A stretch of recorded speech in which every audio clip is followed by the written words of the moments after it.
In today's video, I'm going to teach you how to remove a duplicate Google business profile in 2026, step by step. If you've discovered a duplicate listing, it's important to handle it quickly. Duplicate profiles can confuse customers, split reviews or visibility, and in some cases affect your local ranking. The goal here is to protect your original profile first, then remove the duplicate using the correct method depending on whether you manage it yourself. To begin, go to Google Business Profile Manager and sign in with the Google account that manages your business listings. Make sure you're using the correct account before doing anything else, especially if you manage more than one location or business. Starting from the right account helps you avoid editing or removing the wrong profile.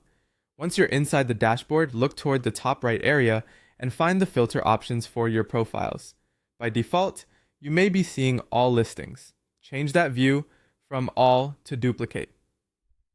This is a useful shortcut because it narrows the list and helps you focus only on profiles that Google has already identified as possible duplicates. If you manage several listings, this can save a lot of time and reduce mistakes. After applying the filter, locate the profile marked as a duplicate. It should be clearly flagged, typically with a red box or duplicate label.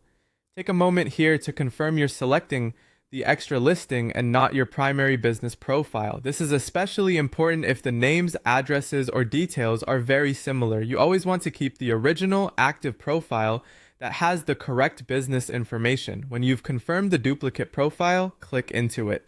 Then go to the three-dot menu in the upper right corner. From there, select Business Profile Settings.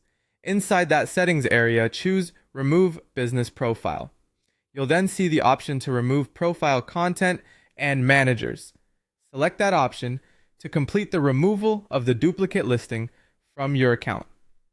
As a quick tip, move carefully through these final clicks. Removing the duplicate should be intentional because this action affects the selected profile's content and management access. If you're unsure which listing is the original one, pause and verify before confirming anything. That's the full process if you manage both profiles yourself. Sign in, filter your listings to duplicates, open the duplicate profile, and remove it through the business profile settings. If you follow those steps carefully, you can clean up your Google business presence and help keep your main profile strong, accurate, and easier for customers to find.